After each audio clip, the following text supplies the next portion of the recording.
여러분 안녕하십니까? 오늘이 3월 13일인데 미국 시간으로는 3월 12일입니다. 마침 그 미국 바이든 대통령하고 그리고 트럼프 전 대통령이 각각 오늘부로 공화당과 민주당 후보로 확정이 됐습니다. 이제 그 선거에 필요한 그러니까 후보가 되기에 필요한 표들을 각각 오늘 날짜로 확보를 해가지고 이제 둘이 금년 11월 5일 날 맞붙게 됐습니다. 지난주에는 국제정치적으로 이제 다시 전쟁의 세계가 되는 거 아닌가 하는 정도로 전 세계적으로 군사적인 그런 움직임이 많이 있었습니다. 그래서 그 이번 주 주제를 21세기도 전쟁의 세기인가, 21세기는 상당히 그 평화로운 시기가 될 것이라고 기대를 하고 우리가 그 24년 전에 2000년대를 맞이했는데 그렇지 않다는 것으로 이제 증명되고 있는 것 같습니다. 제목은 제가 그 Another Bloody Century, 이거는 책의 제목인데 아주 그 유명한 학자의 책의 제목입니다. 저 책도 그 나왔을 때 많은 사람들이 설마 21세기가 무슨 전쟁의 시대가 되겠어라고 하면서 이 비난을 받았던 책인데, 그분이 저 책이 나온 것은 2007년이었습니다. 그때 예측한 것이 너무나도 정확히 맞아떨어지는 그런 즈음이다라는 생각이 들었습니다. 그래서 오늘 전 세계가 뭐 전쟁을 하고 있다라기보다도 전쟁이 날 것 같아서 전쟁에 대비하고 있다라는 주제로 말씀을 드리도록 하겠습니다. 지난주에 제가 트럼프 대통령이 잘 나가고 있다라는 그 말씀을 드린 이후에 약간의 그 진전이 있는 상황을 먼저 소개를 하고 그리고 본론으로 들어가도록 하겠습니다.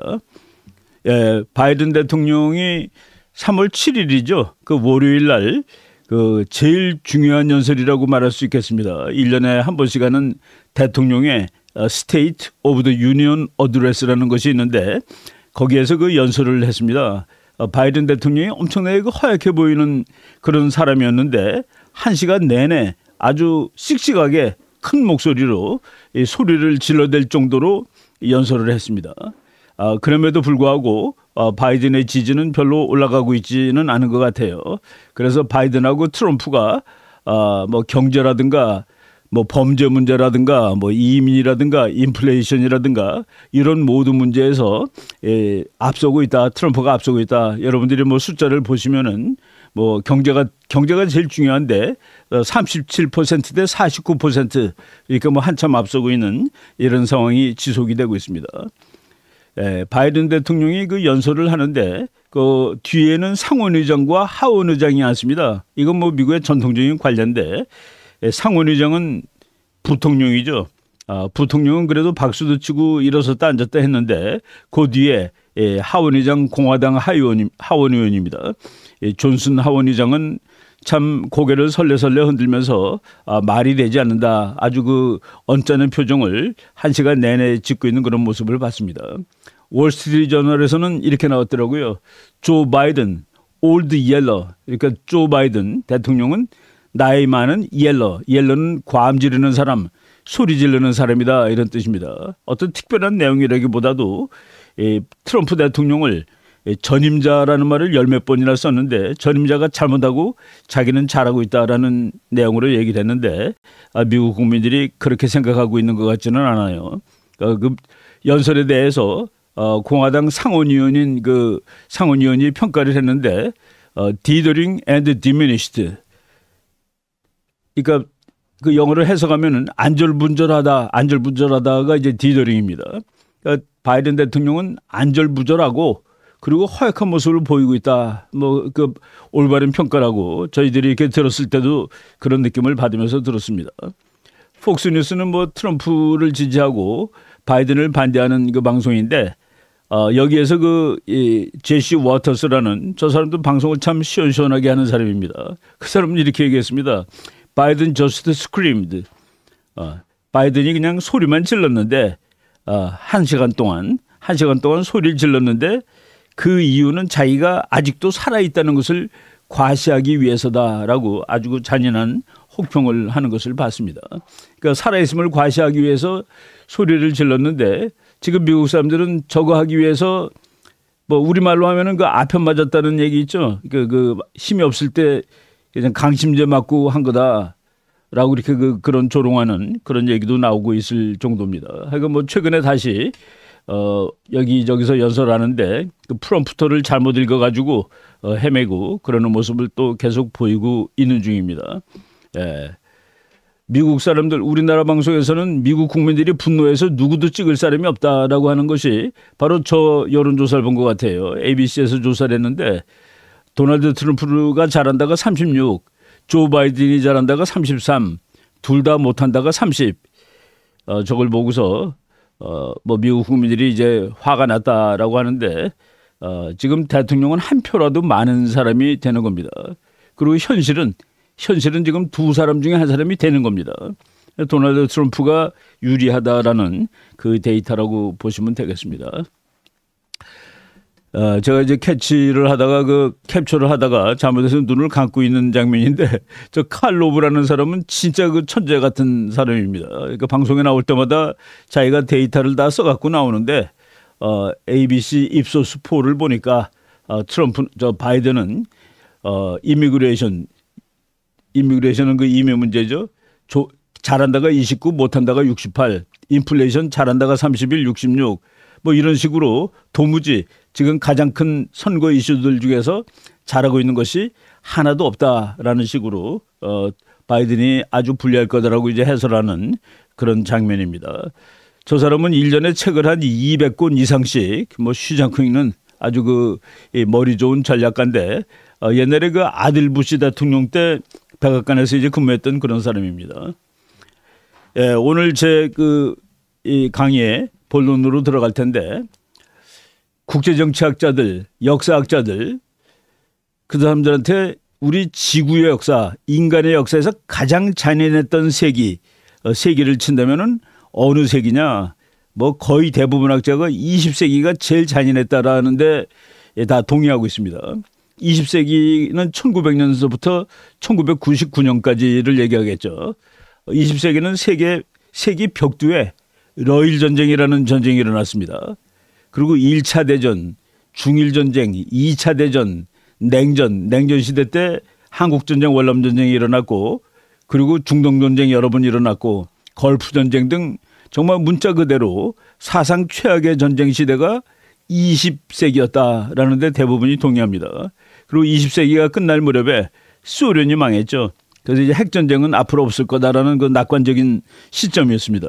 그 새로운 시대가 시작돼서 이제 21세기는 평화로운 시대가 올 거야라고 이제 기대를 했었는데 사람들은 뭐 낙관적으로 기대하는 걸 좋아하는지 20세기가 시작될 때에도 엄청나게 낙관적이었습니다. 그 낙관적인 이유는 그 당시에 그 무렵에 그 기관총이 발명이 되었는데 여러분 그 기관총은 뭐 그냥 사람을 떼죽음을 하는 그런 기계죠. 저 앞을 달려가면은 뭐 총알이 소나기처럼 쏟아지기 때문에 뭐 감히 누구도 기관총 앞을 달려갈 엄두를 내지 못합니다. 그래서 기관총이 발명되었다는 사실을 보고 야 이제는 어느 정상적인 인간도 전쟁을 할 수가 없을 거야 라고 했는데 1904년에 러일 전쟁 때 지금 여러분들이 보시는 그림이 러시아의 그 기관총 뭐 그 같은 부류의 그런 기관총입니다.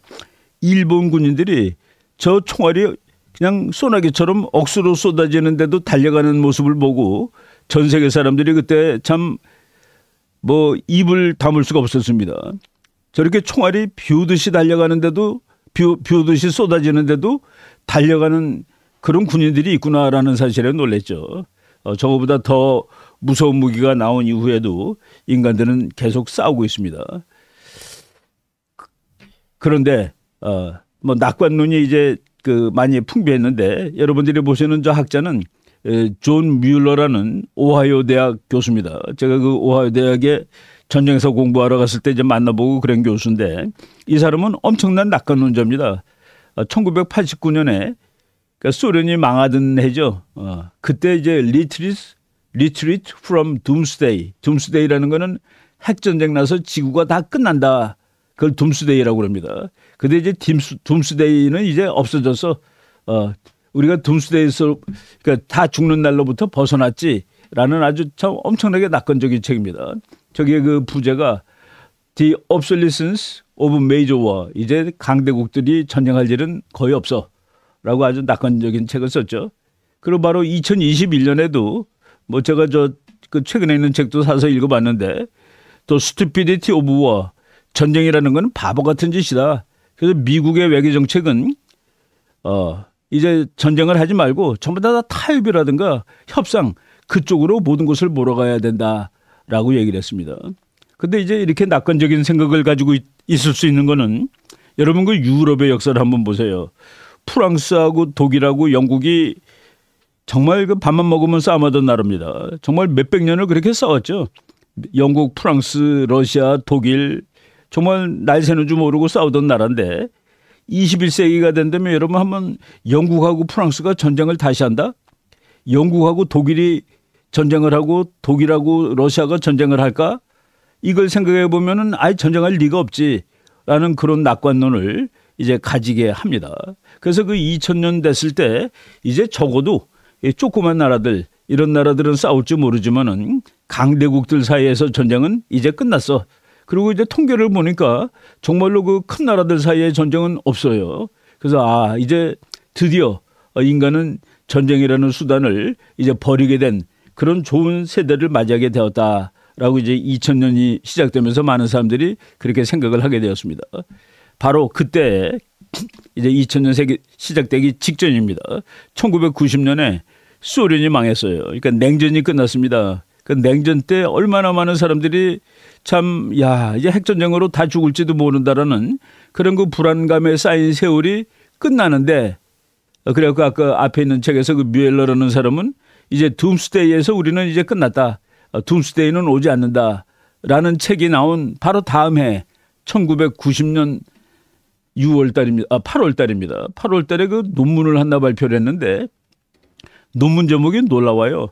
Why we will soon miss the Cold War. 우리는 왜 곧 냉전의 시대를 그리워하게 될 것인가. 냉전의 시대가 끝났다고 전 세계가 좋아했습니다. 우리나라도 냉전의 시대가 끝나서 북방 정책하고 중국하고 친하게 지내도 되고 소련하고도 친하게 이제 러시아로 바뀌었죠. 그리고 북한하고도 이제 거래 틀 수 있다라는 그런 시대에 이제 냉전이 끝났기 때문에 세계는 더 어렵게 되었다. 앞으로 세계는 냉전의 시대를 그리워하게 될 것이다 라는 이런 말을 했습니다. 저 사람은 냉전 시대는 정말 평화의 시대였다라고 주장하는 사람이에요. 냉전 시대의 안전장치가 미국과 소련이 세계를 타이트하게 장악하고 있었기 때문에 작은 전쟁조차도 그 날 전쟁이 다 안 났는데 이제 그렇게 그 질서를 유지할 미국도 없어지고 소련도 없어지게 되면은 수많은 전쟁이 날 수밖에 없다라고 주장을 했는데 저 논문이 나온 이후에 유럽에서 뭐 대소 전쟁들이 참 많이 났죠. 그래가지고 미어쉐이머 교수의 논리가 맞다라는 그런 생각도 하게 됐습니다. 지금 제가 오늘 그 강의 제목을 따온 책이 바로 콜린 그레이라는 그 원래 영국 출신인데 미국에서도 대학에서 가르치고 미국 정부에서도 일하고 그런 사람입니다. 콜린 그레이라는 사람은 그 전략 이론과 전쟁 이론가 중에서도 좀 탁월한 사람인데 저 사람이 2007년에 Another Bloody Century, 여러분들이 21세기는 이 평화의 세기라고 낙관하고 있는데 또 다른 피바다의 세기가 될 겁니다라는 책을 쓴 겁니다. Future Warfare, 미래의 전쟁에 이제 버튼 누르고 있는 그 장면이죠. 그 밑에 그 플라톤의 말을 인용을 했는데 플라톤은 뭐 정말 2500년 전에 그 그리스의 철학가입니다. Only the dead have seen the end of war. 뭡니까? 죽은 자만이 전쟁의 끝을 볼 수 있다. 살아있는 사람은 전부 전쟁을 보게 된다라는 그런 얘기인데 저 책에서 주장한 것은 역시 이제 전쟁의 시기는 끝나지 않았고 그리고 전쟁을 막으려면은 전쟁을 대비하는 수밖에 없다. 저기 로마 사람이 아주 그 명언인데 Civis pacem para bellum. If you want peace, prepare for war. 당신이 평화를 원하거든 전쟁을 준비하라라는 얘기인데 바로 이런 그 비관론자들이 얘기한 것이 이제 그것이 맞는구나라는 것이 증명된 지난 한 주였습니다. 이분은 이제 콜린 그레이 교수는 뭐 1943년생인데 이렇게 나이가 뭐 많지 않으신데 2020년 2월 달에 돌아가셨습니다. 근데 저 사람을 추모하는 그 다른 학자가 콜린 그레이는 전략이론가의 전략이론가이다. 또 스트래티지스트 전략이론가들 중에서도 전략이론가다는 그런 찬사를 보내고 있습니다. 뭐 저 사람은 쓴 책이 많아요. 모든 스트래티지, 현대 전략론, 더 레버리지 오브 씨 파워, 저거 우리말로 번역이 돼 있는데 해군이 강한 나라가 결국은 세계 챔피언이 된다라는 책입니다. 아마 중국 사람들이 전 책 읽고서 해군력을 엄청나게 강조하고 있다라고 보셔도 됩니다. 그리고 War, Peace and International Relations, 전쟁, 평화, 그리고 국제관계. 제가 저 제목에서 그 힌트를 얻어가지고 제가 한 2, 3년 전에 쓴 책 제목을 전쟁과 국제정치라고 이제 잡은 적이 있었습니다. Weapons don't make war. 저것도 아주 도발적인 제목인데, 꼰총이 사람을 죽입니까? 사람이 사람을 죽입니까? 사람이 사람을 죽이는 것이죠. 누구를 죽이고 싶은 사람은 꼰총이 없으면 칼 가지고 와서 죽인다. 그러니까 자꾸 왜 무기를 쳐다보느냐. 그 정치적인 구조라든가 인간의 미움이라든가 이런 것을 봐야지 무기를 줄였다고 전쟁이 줄어드는 것은 아니다라는 그런 또 기존의 많은 사람들의 생각과 다른 이런 뭐 이것 외에도 정부에서 한 30권 쓴 사람입니다. 그러니까 수많은 책을 쓴 대전략가인데 그분이 얘기한 그 내용을 잠깐 요약을 해보겠습니다. 콜린 그레이 교수는 낙관론 가지고 지금 2007년이니까 2000년대 초반에 낙관론 희망 뭐 이런 식으로 전부 다 사람들이 생각하고 있지만은 그렇지 않다. 폭력은 앞으로도 계속 상존할 것이다. 그러면서 이제 이유를 대고 있는 것이죠. 우리가 역사를 쭉 봤을 때 전쟁이 없는 시대가 없습니다. 전쟁이 없는 시대가 없고 그리고 전쟁이 없을 거라는 희망은 항상 오류로 판정이 됐어요. 그리고 이 사람은 또 놀랍게도 21세기는 과학의 시대인데 과학의 시대에도 다가올 전쟁의 모습이 과거 전쟁 모습과 별로 다르지 않을 것이다 라고 얘기했는데 여러분 우크라이나 전쟁을 한번 보세요. 그리고 지금 이스라엘하고 하마스 전쟁 보면은 그것이 우리가 생각했던 21세기 스타일 전쟁입니까? 1차 대전, 2차 대전하고 한국 전쟁하고 비슷한 모양의 싸움을 하고 있습니다. 총과 대포와 비행기, 우리가 아는 무슨 레이저 무기라든가 뭐 아주 21세기 아주 혁신적인 그런 무기들이 거의 사용이 되고 있잖아요. 그래서 어떤 미국의 전략가는 우크라이나에서 러시아가 싸우는 모습을 보고 이거 뭐 1차 대전, 2차 대전하고 비슷하게 싸우네 그러면서 이제 놀라고 있는 겁니다. 물론 이제 앞으로 그 전쟁 모습이 달라질 가능성은 있지만은 그 전쟁의 본질은 그대로 이제 남아있다. 그리고 전쟁은 우리 인간의 역사에 한 번도 없어진 적이 없다라고 얘기를 하고 있는데 7가지 이유를 들었습니다. 자기가 21세기도 이 전쟁의 시대가 될 수밖에 없다라는 얘기를. 첫째는 전쟁은 언제라도 우리와 함께 있었으며 전쟁은 인간 조건 속에 영원히 함께 있는 모습 중 하나다. 인간이 모여서 살고 있는 한 전쟁이라는 수단이 없어질 가능성은 없다라고 얘기를 했습니다. 둘째, 그레이 교수는 전쟁 속에는 지속적이고 변하지 않는 본질이 있다. 그리고 그 본질은 역사 속에서 찾아질 수 있으며 미래도 지속될 것이다. 그 본질이 뭘까요? 인간은 두려워합니다. 두려워하고 또 미워하고 그리고 살고 싶어 합니다. 인간이 두려워하고 미워하고 살고 싶어 하는 한 전쟁이라는 그 본질이 변하지 않고 전쟁이 없어지지 않는다는 얘기죠.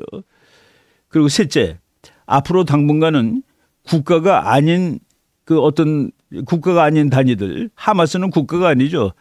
뭐 테러 단체 이런 사이에서 비정규전이 유행하겠지만, 그렇지만은 강대국들 사이의 전쟁 발발 가능성이 소멸된 것은 아니다. 그러면서 이 사람은 그레이 교수는 강대국들이 싸울 수 있는 그 사이클이 다시 시작되고 있다. 그러니까 역사에 이렇게 사이클이 있는데 강대국이 싸워야 될 수 있는 그런 조건이 형성되고 있다. 그래서 미국과 중국을 보라.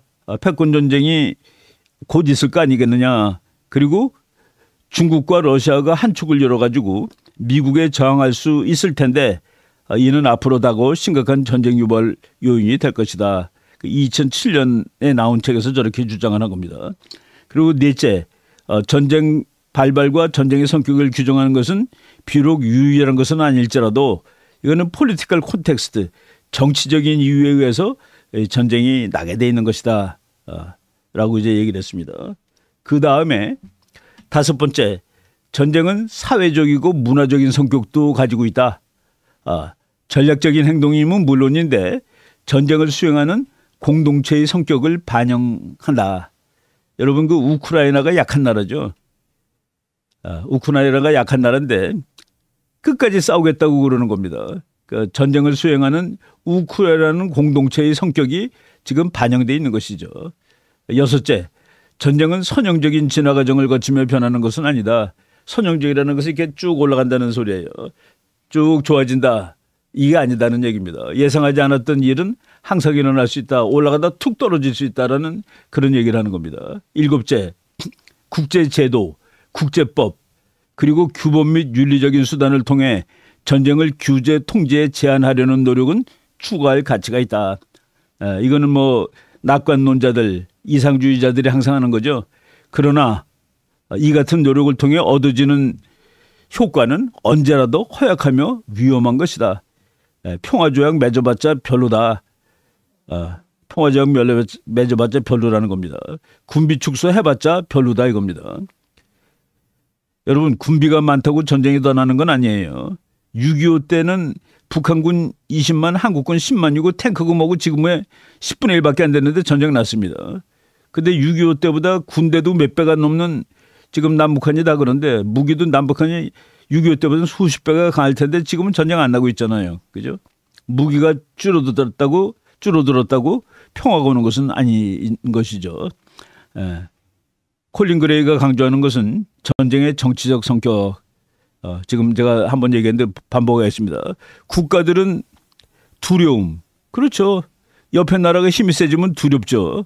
그리고 자기 나라의 명예를 위해서 이제 항상 전쟁 근거합니다. 그리고 생존이라는 게 제일 중요하죠. 그런 국가이기 때문에 전쟁을 한다.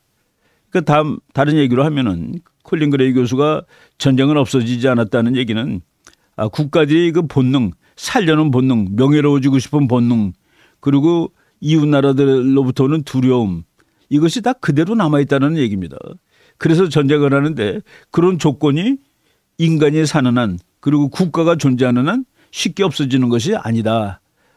그래서 전쟁은 영속적으로 있을 것이다라고 얘기를 해요. 영구 평화는 꿈이죠. 그러나 그 꿈은 즐거운 꿈만은 아니다. 이거 그 독일 폰 몰트케라고 이제 장군인데 전쟁은 신이 하나님이 만든 세계 질서의 한 부분이다라고까지 얘기했습니다. War is a part of God's world order. 하나님이 만든 세계 질서의 한 부분이 전쟁이다. 뭐 성경책에 전쟁 얘기가 정말 많이 나옵니다. 또 복습하면은 Only the dead have seen the end of war. 죽은 자만이 전쟁의 끝을 볼 수 있다. 참 전쟁이 이렇게 그 끝이 나지 않고 있어요. warfare 이 단어를 콜린 그레이 교수가 애써서 구분했는데 그냥 쉽게 치면은 war라는 것은 다툼입니다. 다툼. 인간 사회에 다툼이 항상 있는 것이죠. 싸움이 항상 있는 겁니다. warfare는 그 다툼을 이제 공식화 시켜가지고 국가들이 제도화시킨 것이 전쟁이에요. 전쟁, 분쟁. 그래서 warfare 그러면 전쟁, 분쟁, 조금 더 고급스러운 용어를 쓸 수 있습니다.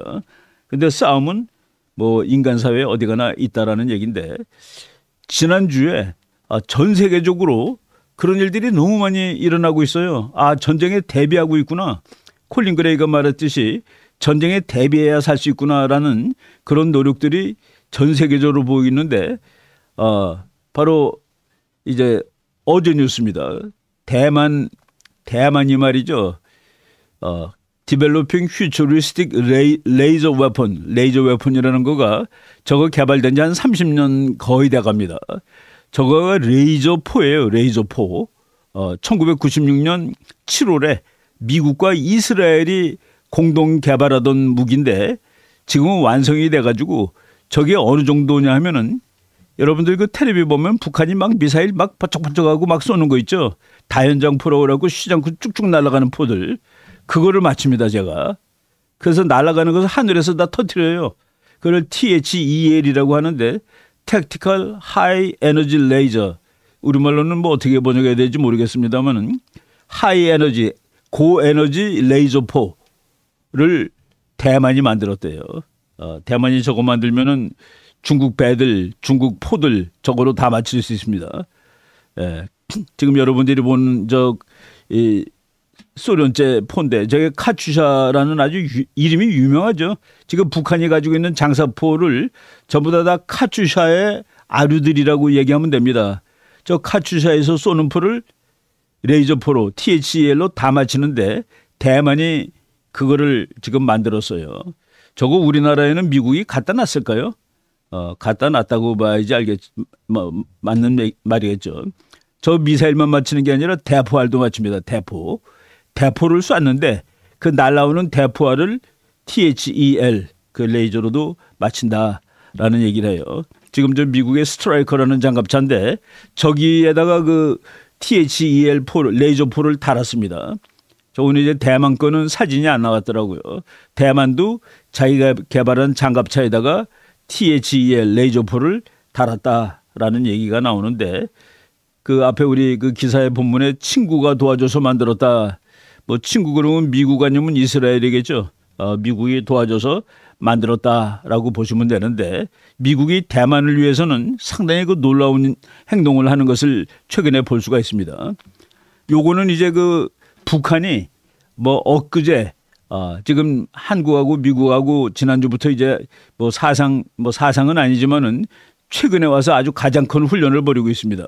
예년의 2배 정도 군사력이 동원돼 갖고 훈련을 하는데 거기에 대해서 자기네들도 맞불 훈련을 했어요. 그래서 뭐 북한판 자주포를 막 쏘는 훈련을 했습니다. 저거 그 포를 쏘는 기계를 맞추는 게 아니라 날아오는 포탄을 맞춘다는 그거가 지금 대만 얘기입니다. 김정은이가 이제 그 포 쏘는 훈련하는데 가서 연습을 하고 있는데 저게 어디서 쏘는 것인지 한국이 곧 알아냈습니다. 평양 남서쪽에 있는 그 진남포 거기에서 바다를 향해서 쐈다라는 사실을 그대로 알아냈는데 지금 정찰 위성이라든가 또 정찰 능력이 좋아져서 저런 것을 알아차리는 일은 뭐 그다지 어려운 일은 아니에요. 지금 우리가 제일 무서워하는 게 북한의 장사정포라는 것은 그 수십 킬로 날아가는 겁니다. 뭐 서울까지 와요. 그 휴전선에서 쏘면은 저렇게 다 나와서 쏘면 온다라는 얘기입니다. 그리고 우리는 그냥 가만히 눈 감고 있으면은 뭐 수십만 발이 서울에 떨어져 가지고 수십만 명의 인명 피해를 볼 수가 있어요. 근데 전쟁은 그런 것이 아니죠. 저쪽에서 포 쏘기 전에 우리도 같이 쏘고 날아오는 포도 쏴서 맞히고 그리고 날아오는 포탄을 맞히는 것뿐만 아니라 쏘는 탱크라든가 저 자주포를 이제 공격을 하는데 쟤네들은 평소에는 땅 속에 들어가 있습니다. 그리고 이제 쏠 때는 꺼내는데 그래서 첫 발 한두 발은 못 맞힐 가능성이 있어요, 한국이. 그런데 그 이후에 꺼내는 것은 여기도 쏘기 전에 공격을 해서 괴멸시킬 수 있다라는 그런 뭐 전술적인 전략적인 그런 내용을 여러분들이 이거 뭐 전문적인 얘기니까 꼭 알고 있지 않아도 되지만은 저것이 저것 때문에 우리 큰일 났다라고 겁먹을 필요는 없다라는 의미에서 말씀을 드리는 겁니다. 뭐 북한 군인들 나와서 이제 쏘고 그러는데 저 포탄 다 맞출 수 있는 포를 대만도 만들었다라는 그 얘기를 하고 있고 저거 이제 바로 저거를 일부러 쏴보는 거예요, 미국이. 그래서 그 북한이 이제 서울을 불바다로 만들 거야. 바로 저 무기가 있기 때문에 그 얘기를 할 수 있는 것은 사실입니다. 제가 다시 한번 그 미국에서 나온 북한의 포가 얼마나 많은지 포를 쏘면 우리가 어떤 피해를 입는지 이거를 미국 사람들이 우리도 다 이제 연구해 놓고 있겠죠. 미국은 그 랜드 연구소라는 군사 전문 연구소에서 저렇게 그 연구를 해놓고 이제 다 공개를 합니다. 공개를 하는데 저기 보세요. 그 서울 시내의 그 바로 위에 휴전선에 포가 잔뜩 있는 겁니다. 빨간 점 찍은 것이 북한의 장사정 포예요. 저거를 이제 서울을 위협하고 있고 그래서 이제 아주 불리하게 계산하면 참 서울 인구가 1,000만 명 가까이 되는데 그 서울 인구가 뉴욕하고 필라델피아를 합친 것만큼 많다라고 그 미국 보고서에서 이렇게 쓰고 있으면서 휴전선에서 너무 가깝다는 것이 문제다라고 이렇게 얘기를 하고 있는데 지금 막을 수 있는 방법을 다 강구하고 있다라고 보실 수 있습니다. 지금 뭐 북한이 쏘면은 우리 군은 확고한 연합방위 태세를 유지하는 가운데 다 한번 막도록 노력하겠다라고 이렇게 얘기를 하고 있습니다. 재미있는 뉴스가 하나 나왔는데 핵 공격에도 견딘다는 이제 전투지휘소죠. 코맨드 포스트 탱고를 그 미국이 한국 기자한테 공개를 했는데 그 공개한 방송사가 JTBC입니다. JTBC가 상당히 그 북한에 대해서 좀 우호적이고 반미적이라는 걸로 알고 있는데 아무튼 JTBC 기자를 불러서 이거 다 보시라고 그리고 뭐 완벽하게 다 보여주진 않았지만은 상당 부분을 이제 공개를 했습니다. 이 공개를 한 이유가 뭐 여러 가지 의미가 있을 텐데 우리는 북한이 하는 무엇이든지 다 보고 있다 뭐 그런 뜻이라고 생각하면 됩니다. 탱고라는 건 TANGO를 이제 쓴 건데 탱고가 Theater Air Naval Ground Operation 이거 뭐냐면은 에어 하늘 네이벌 바다 그라운드 땅 그러니까 육해 공군을 전부 작전을 할 수 있는 작전 지휘를 할 수 있는 그런 그 지휘소다는 얘기입니다. 땅 속에 있고 화감 뭐 어디라는 것도 이제 뭐 저긴 밝히지 않았습니다. 뭐 성남이라고 이렇게 알려져 있는데 산 속에 화강암으로 된 10,000평짜리 전투지휘소라고 합니다. 거기에 그 미국 라카메라 대장이 그 한국 기자를 불러서 다 설명을 해준 것 같아요. 그래서 모든 지역에 걸쳐 전방위적으로 존재하는 위협을 면밀히 체계적으로 감시하고 있다라고 미국 사령관이 얘기했고 우리나라 그 한미연합사 사령관입니다. 강신철 대장이라고 올해는 지난해보다 야외 기동 훈련이 더 2배 늘어났고 유엔사 회원국들도 역대 최대 규모 병력을 파견해서 이에 대비하고 있다. 그리고 이제 한미연합 그 함께 하는 것이 북한을 억제하는 데 가장 중요하다라는 식으로 이제 얘기를 했습니다. 미국이 대만에 대해서는 좀 특별하게 한다라고 지금 제가 아까 얘기했었죠. 저기 이제 미국의 그린베레 부대인데 그린베레 부대가 지금 여러분들이 조금 이따 지도 보실 텐데 아주 놀라운 곳에 지금 파견됐습니다. 놀라운 곳에 파견됐을 뿐만 아니라 영구주둔한대요. 영구주둔. U.S. Green Beret will be deployed permanently to Taiwan's frontline island. 대만의 최전방에 있는 섬에 미국의 그린베레 부대가 영구주둔한다. 이게 무슨 소리일까요? 우크라이나 전쟁 당시에 미군이 우크라이나에 있었으면 소련이 전쟁 못 일으킵니다. 러시아가 전쟁 못 일으켜요. 바로 중국의 코앞에 미군 특수전 부대가 이제 배치되게 되었다라는 그 얘기를 하는 겁니다. 이거 저 어디에 배치됐느냐? 그 섬 이름이 금문도 팽후열도, 금문도 팽호도입니다. 금문도 팽호도가 어디 있는 섬인지 지도 한번 보세요. 금문도라는 섬은 중국에 붙어 있습니다. 대만이 이제 저쪽 큰 섬이 대만 섬이지만은 금문도도 대만령이에요. 그 금문도는 뭐 중국이 시장급 포도 갈기고 그러는 곳입니다. 그래갖고 모든 것이 지역화되어 있는 그 요새인데 중국에서 6마일밖에 안 된다니까 10km밖에 안 되는 곳이죠. 팽호도 여기에 미군 그린베레가 이제 상주한다. 중국에서 전쟁 나면 미국 육군이 싸우겠다는 소리를 지금 하고 있는 겁니다. 필리핀이 미국하고 모종의 안보 조약을 맺었어요. 중국에 대처하기 위해서 안보 조약을 맺었는데 그 안보 조약이 아주 의미심장합니다. 필리핀하고 미국이 대만 부근에 그 밀리터리 프레전스를 증대시키고 있다. 대만 부근에 미국과 필리핀군이 아주 자주 나타난다는 그런 뉴스가 나왔습니다. 자주 나타난다는데 더 제일 중요한 것은 그 필리핀 북쪽에 바탄제도라는 섬이 있습니다. 바탄제도에 어떤 시설을 만드는데 지금 현재는 군사 시설은 아닌 것처럼 얘기하고 있어요. 무슨 시설이냐? 지금 대만에서 일하고 있는 필리핀 노동자들이 한 15만 명 된답니다. 대만에서 전쟁 나면은 필리핀 노동자들을 전부 다 바탄섬으로 피신시키기 위한 거래요. 그 15만 명이 먹고 잘 수 있는 곳이랍니다. 잘 생각해 보세요. 15만 명이 먹고 잘 수 있는 시설이라면은 노동자들이 군인도 한 10만 명 이상 먹고 잘 수 있지 않겠습니까? 근데 그 옆에 있는 큰 지도 보세요. 바탄섬하고 대만하고는 바로 밑이죠. 미국이 지금 필리핀과 함께 대만을 막기 위해서 저렇게 그 시설을 만들고 있다라고 보시면 됩니다. 지금 이제 전쟁 준비를 하고 있는 중이죠.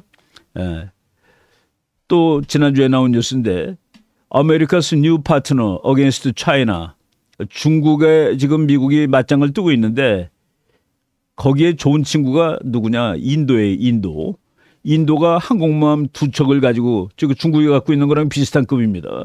그걸 가지고 지금 미국하고 같이 훈련을 하고 중국의 확장을 막는 데 노력하겠다라고 지금 얘기를 하고 있습니다. 인도하고 아주 친한 나라 중에 하나가 일본입니다. 일본과 인도가 스텝업 시큐리티, 그러니까 안보 그리고 and economic cooperation, 안보 및 경제 협력을 스텝업, 확 이제 늘리는 거예요. 하기로 약속을 했다.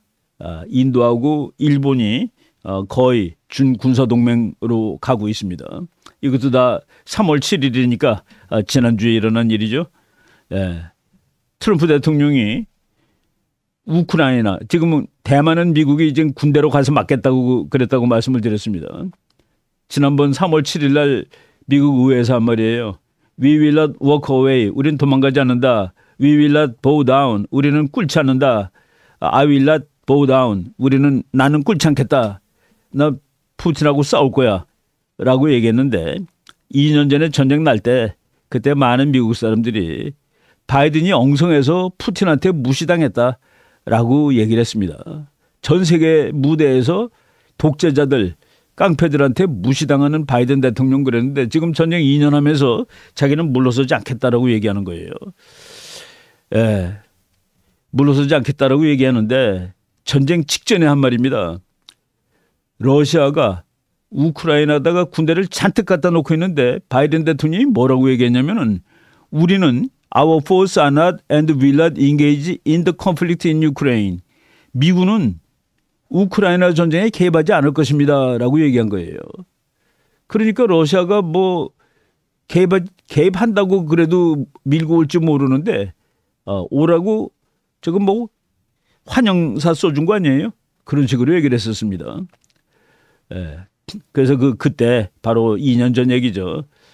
이거 뭐 어제만 해도 세상은 평화스러웠고 우리의 적들은 조심성 있게 행동하고 국경은 안전했는데 물가도 안정적이었는데 범죄도 통제되고 있었는데 이게 모든 것들이 갑자기 나빠졌다.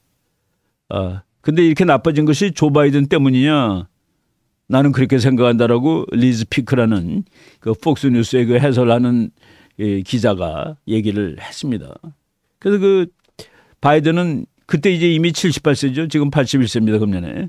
허약한 몸으로 대통령에 취임했다. 70대 중에서도 정력적이고 머리가 비상한 사람들이 많이 있다. 그런데 바이든은 그런 사람들 중에 하나는 아니다라고 지금 그래서 구조가 바뀌었는데 리더십의 문제도 국제 정치에 중요한 영향을 미친다라는 그 말씀을 드리는 겁니다. 교황이 놀라운 얘기를 했죠. 교황이 뭐라고 그랬냐면은 우크라이나 항복을 하는 것도 용기야라고 얘기했습니다.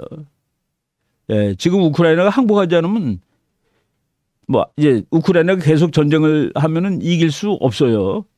그래서 솔직히 이길 수 없습니다. 사람은 죽고 이기지 못하고 그러니까 지금 수준에서 전쟁을 끝내라 그런 소리입니다. 땅을 많이 뺏겠죠. 땅을 많이 뺏겠지만은 그래도 지금 전쟁을 끝내는 것이 제일 좋은 방법, 좋은 얘기다 그랬는데 러시아에서는 교황의 언급은 이해할 만하다라고 환영하는 뜻을 보냈고 그리고 나토는 지금은 그런 말을 할 때가 아니다라고 얘기했는데 얼마나 많은 사람이 더 죽어야 전쟁을 끝낼 수 있는 겁니까? 우크라이나가 이길 수 있나요? 난 아무리 생각해도 이길 수 있다라는 그 생각은 들지가 않습니다. 예, 역사에 또 놀라운 일들이 일어나고 있는데 저쪽에 그 러시아하고 붙어 있는 그 스칸디나비아 반도라고 그러죠. 거기 노르웨이, 스웨덴, 핀란드라는 세 나라가 있었는데 노르웨이는 나토를 만들 때 나토에 가입을 한 나라입니다. 오랫동안. 그런데 핀란드가 바로 얼마 전에 작년에 가입했어요. 작년에 31번째로 가입을 했고 스웨덴이 바로 3월 11일 날 엊그제죠. 엊그제 나토에 가입을 해가지고 32번째, 33번째 나라가 되었다. 31번째, 32번째 나라가 되었다라는 얘기입니다.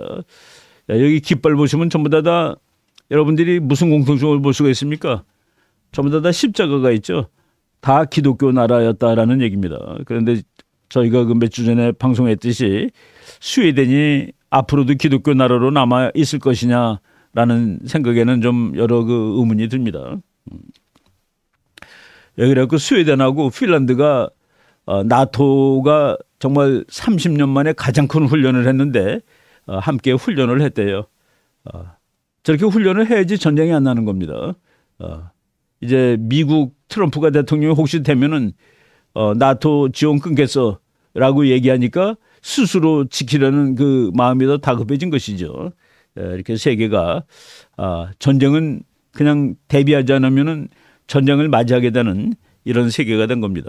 그래서 그 스웨덴 깃발이 이제 나토 사령부의 그 본부에서 올라가는 그런 뭐 장면이 지금 다 나오고 있습니다. 스웨덴 같은 나라가 결국은 나토에 들어가지 않을 수 없는 그런 세상. 그러니까 우리가 생각했던 그런 낙관적인 세상은 아직 오지 않았다라는 말씀을 드릴 수가 있을 것 같습니다. 훈련하는 유럽 군대들 훈련하는 사진이에요. 그 여군들도 있더라고요.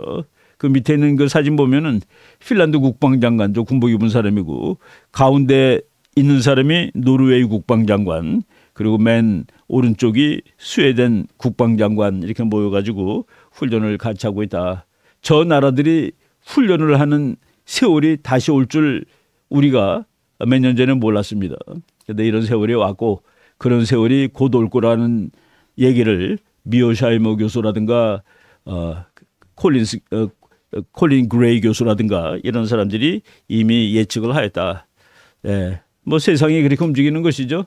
미국 펜타곤인데 미국의 국방비가 미국 생긴 이래 가장 최대 제일 많은 8,500억 달러의 국방비를 2024년 국방비로 책정을 하였다라는 얘기입니다. 그래서 지금 세상은 전쟁이 그냥 계속 날 수 있는 세상이고 지금 이제 각 국가들은 거기에 대비하기 위해서 노력을 한다. 최근까지만 하더라도 설마 전쟁이 세상이 오겠어라고 생각했는데 그런 세상이 오고 있다라는 그런 말씀을 드렸습니다. 우리도 뭐 대한민국도 이제 전쟁에 항상 대비하고 평화를 유지하기 위해서는 전쟁을 준비해야 되고 그리고 평화를 가장 확실하게 유지할 수 있는 방법은 peace through strength, 힘을 통한 평화가 가장 확실한 평화다라는 그런 사실을 다시 한번 마음에 새겨야 되겠다라는 말씀을 드리겠습니다. 네, 오늘 강의 이 정도까지 하도록 하겠습니다. 여러분 감사합니다.